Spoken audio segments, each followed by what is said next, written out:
Ma'am, don't touch that drink. The words hit me like a blow. The security guard leaned in close, his voice so low I almost doubted I heard it. Your daughter-in-law just slipped something into your glass. I froze, my smile fixed as I watched my son and his wife spin slowly across the dance floor. My pulse raced. The orange juice in front of me caught the golden light, tiny bubbles rising like whispers of death. I didn't flinch. I couldn't. Not with so many eyes around us. I only nodded slightly, as though the guard had asked about the flowers on the table. He walked away, but his gaze lingered, sharp and unyielding from the corner of the room. I forced myself to reach for a bread roll, tearing it apart while my mind tore apart something far more fragile: trust. My son, Matthew, laughed on the dance floor, his hand firm at Olivia's back, her red dress glittering under the lights. He looked at her like a man in love. He had no idea his mother was sitting there staring down at poison. By the time they returned, my palms were damp. Matthew's grin was wide, his cheeks flushed. Mom, you should have danced. The whole room would have cheered for you. I forced a laugh. I'll leave the spotlight to you too. Then Olivia's delicate fingers slid the glass toward me. Evelyn, have some juice, she said sweetly, almost too sweet. You look tired. Her tone wrapped itself around me like silk, but her eyes, those polished, practiced eyes, watched too carefully. I touched my temple, feigning fatigue. Strange. I feel a little dizzy, I murmured, making sure Matthew heard. His face clouded with worry. Mom, are you all right? I shook my head. Just the noise. I'll be fine. Still, I picked up the glass, let my hand tremble, and with a flick of my wrist tipped it. The liquid spilled across the white linen, a bright stain spreading fast. Olivia gasped too quickly, her tone sharp before she smoothed it over with a smile. The waiter hurried to clean, apologizing profusely. In the commotion, I grabbed the soaked napkin, folded it, and slid it into my coat pocket. My heart thundered. Proof. Finally, proof. I rose soon after, claiming exhaustion. Matthew tried to insist on driving me home, but I pressed a smile onto my face. Stay. Enjoy your night. I'll take a cab. Olivia chimed in with mock concern. At least let me call one for you. No, I said firmly, clutching my coat like a lifeline. Outside, the night air felt colder than winter. The guard, his badge red Carter, stood in the lobby, watching me go. Our eyes met. He gave a slight nod, his expression unreadable. I returned it. Gratitude would have broken me. In the cab, I pressed my hand into my pocket. The napkin was damp, heavy with evidence. My son's laughter still echoed in my ears, but all I could feel was betrayal. At home, I slid the napkin into a plastic bag, sealed it, and tucked it into the fridge. Then I called the only man I trusted with the truth. This is Evelyn Brooks. I'll be bringing a sample in tomorrow. I need results immediately. Charles, the lab director and an old family friend, answered with steady warmth. Bring it early, Evelyn. I'll take care of it myself. But even after hanging up, relief never came. I sat in the dark living room, staring at the old wedding photo on the wall. My late husband's smile looked back at me, steady and reassuring. Arthur had built our bakery empire with his bare hands, and I had carried it forward after his death. I had done it all for Matthew, so he would never want for anything.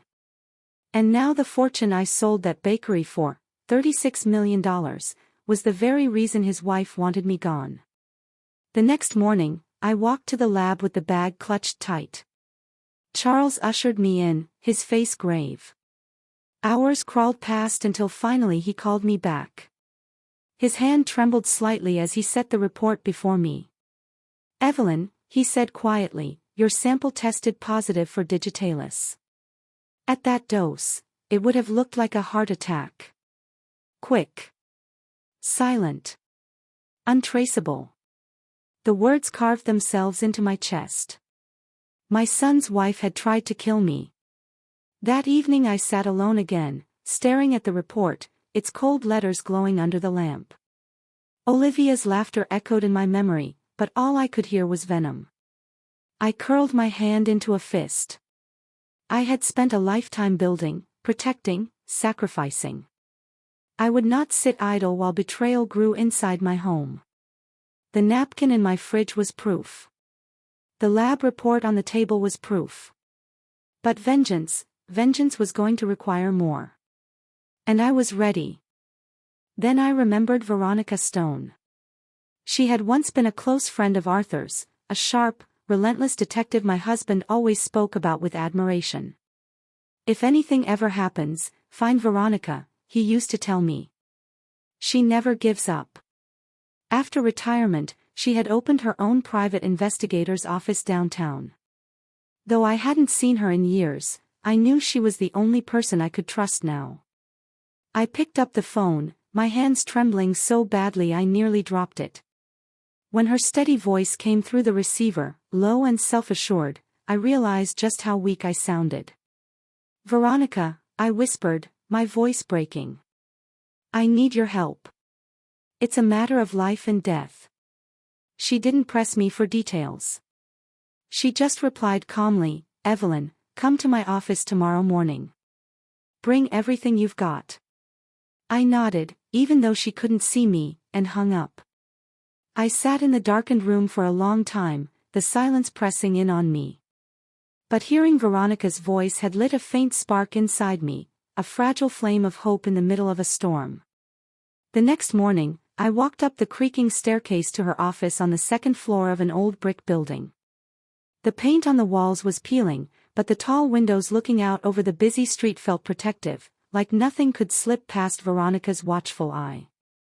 She opened the door herself. Her gray hair was cropped short, her sharp gaze missing nothing. "Come in, Evelyn," she said, her voice calm but commanding. I stepped inside, clutching my purse tightly. Inside was the folded lab report from Charles, heavier than any court document, heavier than a confession.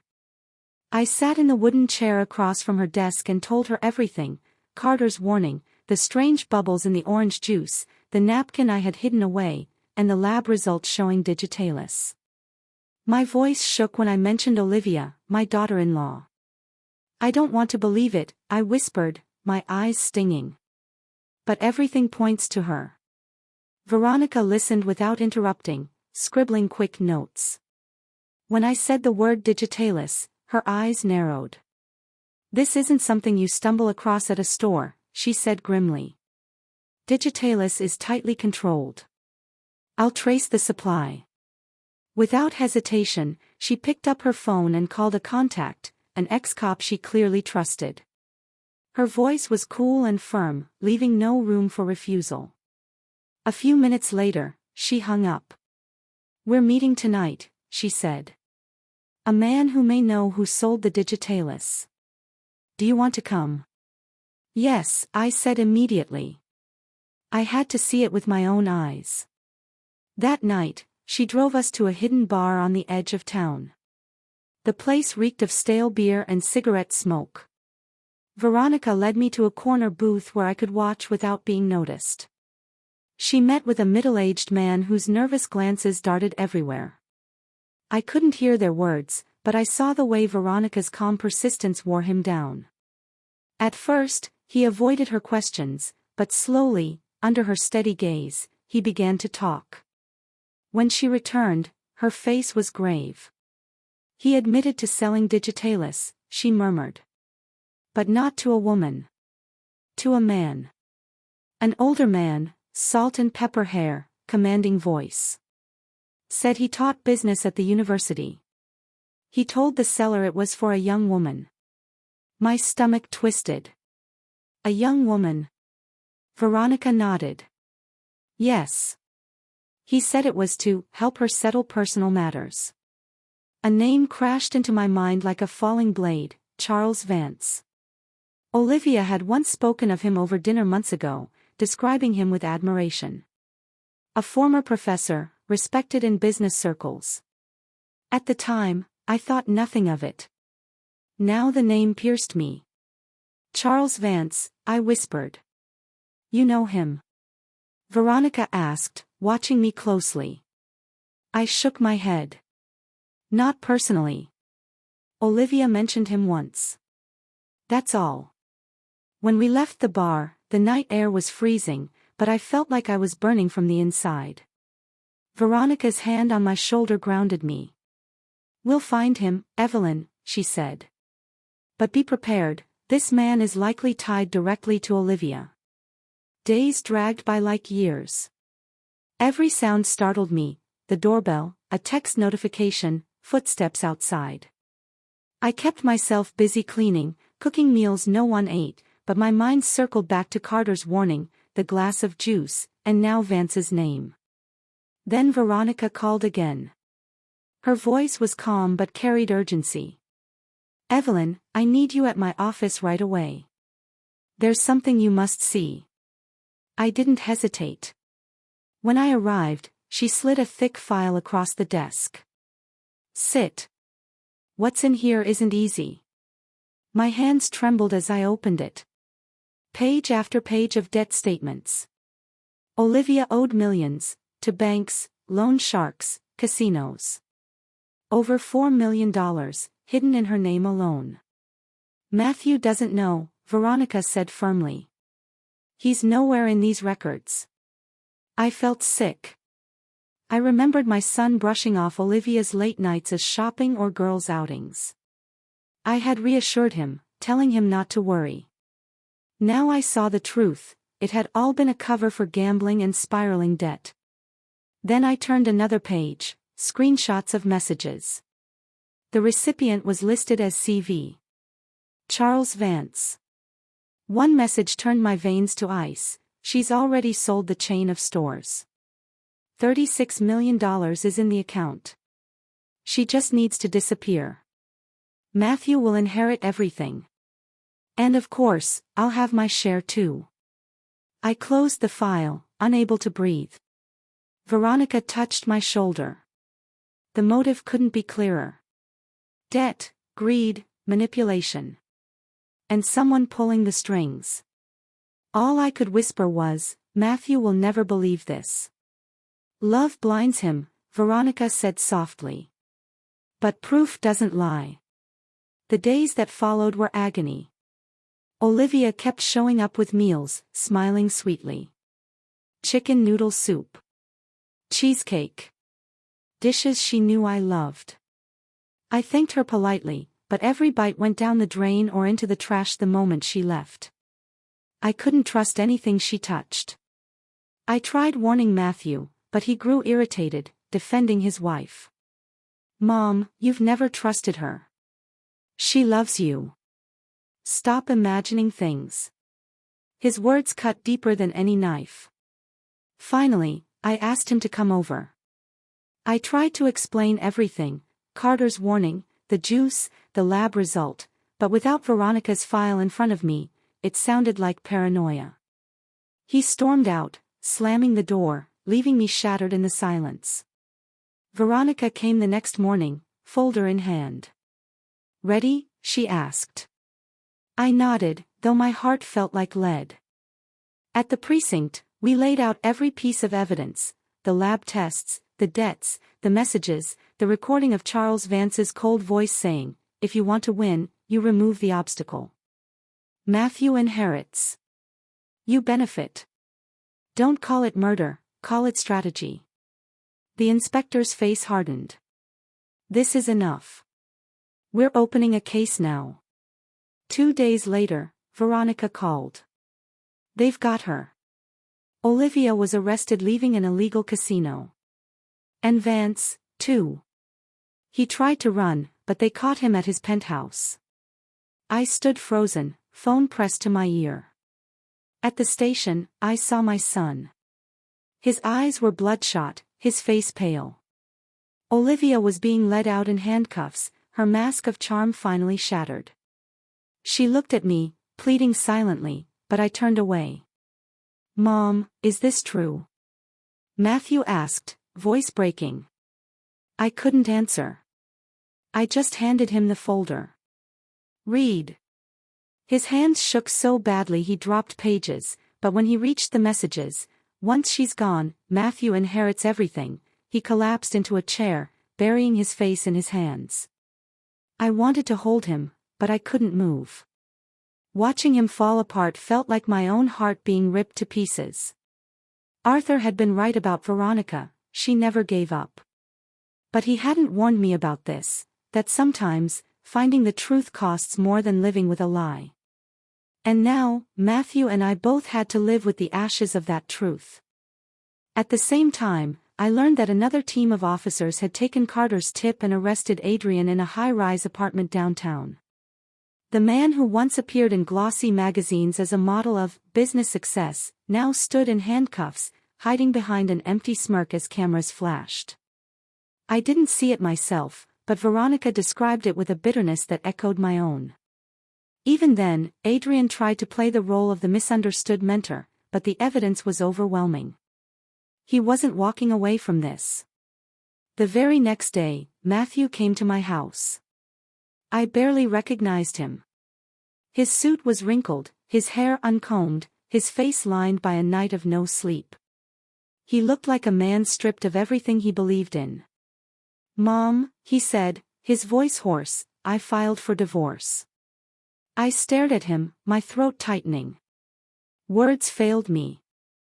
I simply opened my arms, and for the first time in weeks, he collapsed into them. My son, the boy I raised, the man who had been blinded by lies, shook in my embrace. Forgive me, he whispered, his tears soaking my shoulder. I didn't believe you. I held him tighter, my own tears spilling freely. It doesn't matter, Matthew, I whispered back. All I want is for you to be safe. The months after Isabella and Adrian's arrests were a blur of relief and grief. The fear of being poisoned, of dying alone, was gone, but in its place sat the hollow ache of betrayal. Matthew and I spoke less, not because of anger, but because both of us were searching for ways to put our shattered lives back together. Every time I looked at him, I saw a deep wound. And when his eyes met mine, I knew he saw the same. The trial came like a storm, drawing the attention of the entire city. Reporters gathered outside the courthouse, a stone building that had stood downtown for more than a century. Inside, the air was heavy, the benches hard. I sat in the front row, my hands clasped tightly, forcing myself to breathe steadily. When Isabella walked in, she no longer looked like the bright, polished woman who had once called me Mom. Dressed in an orange prison uniform, her hair unkempt, her eyes downcast, she was a ghost of herself. Adrian followed, in a tailored suit that no longer matched the reality of his situation. He still tried to play the arrogant man of influence, but his trembling hands betrayed him. I studied them both, the woman I had once welcomed into my family, and the man who had orchestrated my suffering, and I felt no rage, only a strange emptiness. The prosecutor laid out everything, the lab reports showing digitalis in my system, the bank records of Olivia and Adrian's financial schemes, the cruel text messages Isabella had sent, and the recording where Adrian's cold voice said, "Don't think of this as a crime. Think of it as strategy." When that recording played, I heard Matthew's strangled sob from across the room. His shoulders shook, his face hidden in his hands. My heart broke for him. I wanted to rush over, hold him, tell him it wasn't his fault, but I knew he needed to face the truth for himself. Isabella offered no defense. She kept her head bowed, tears slipping down her face. Adrian, of course, tried to talk his way out of it, insisting he was merely advising Olivia, painting himself as a victim of misunderstanding. But the evidence was ironclad. When the judge finally spoke, the room fell silent. Isabella, several years in prison for attempted murder. Adrian, sentenced as the mastermind, for conspiracy, usury, and instigation. I watched as Isabella was led away in cuffs. My chest tightened, not with pity, but with the sorrow of knowing I had once believed she was family. The same day, Matthew's divorce was finalized. As we stepped out of the courthouse into the autumn air, Matthew reached for my hand. "Mom," he said, his voice breaking, "I'm sorry. I should have trusted you." I pulled him into a hug. Tears blurred my vision. "It's not your fault, son. All I've ever wanted is for you to find peace." But both of us knew happiness had already been stolen, leaving scars we would carry forever. After the trial, I sat alone in my living room one night, staring at the old wedding photo of Arthur and me. His smile, the way he stood so tall, his hand resting proudly on mine. My thoughts drifted to the $36 million inheritance. Money that had once felt like a gift now weighed on me like a curse. I didn't want to keep it. Not like this. I remembered the early years with Arthur, back when we built our bakery from nothing, the smell of fresh bread at dawn, the way his eyes lit up whenever a customer praised our work. That was what mattered. That was who we were. And that was when I knew exactly what I had to do. I used the entire inheritance to create the Brooks Foundation, in Arthur's honor, to support local bakers and small food businesses. Ordinary people, just like us back then, full of heart, short on opportunity. The day of the foundation's launch, the city plaza came alive with a food festival. Colorful stalls lined the square, filled with the aroma of freshly baked bread, laughter echoing through the air. Young bakers proudly showcased their creations, their dreams now within reach. A young woman with bright, hopeful eyes stepped up to the stage. She held the microphone with trembling hands and said, "I thought opening a bakery would never be possible for someone like me. But because of the Brooks Foundation, my dream came true. Thank you, Mrs. Brooks. You gave me a future." The applause that followed was thunderous. I sat quietly in the corner, tears slipping down my cheeks, not tears of pain, but of gratitude. Somewhere, I knew Arthur was smiling, proud of what we had built even after he was gone. As I walked among the stalls, a boy no older than 12 shyly offered me a heart-shaped cookie. "Try one, ma'am," he said. I bit into it, the sweetness filling my mouth. "It's wonderful," I told him, my voice unsteady. He grinned, his eyes shining. "I made it for my mom, but you reminded me of her." Those words healed something inside me I thought would never mend. I sat on a wooden bench, gazing up at the clear blue sky. I thought of Arthur. I thought of Matthew. I thought of Olivia, and the wreckage she left behind. But for the first time, I no longer carried resentment. I chose forgiveness, not for her, but for myself, so I could keep moving forward. The true legacy of the Brooks family is not money, not even the foundation, but the values we leave behind: honesty, perseverance, and love for the community. Looking back now, I see the lesson clearly. Wealth can blind, and ambition can twist hearts until strangers look out from the faces of those you once loved. But the truth always rises. And when it does, you must decide: let bitterness consume you, or turn pain into purpose. Never let betrayal harden your heart. Be wise enough to see who truly deserves your trust. Be strong enough to stand for what is right, even when it costs you. Because in the end, what we build for others, the kindness we sow, is the only legacy that endures. The story I have shared with you has names and places changed to protect those involved. I don't tell it to condemn anyone, but in the hope that someone listening might stop and reflect. How many mothers are suffering in silence within their own homes, unsure if they should speak out? If you were in my place, what would you do? Stay quiet for the sake of peace, or stand up to reclaim your voice?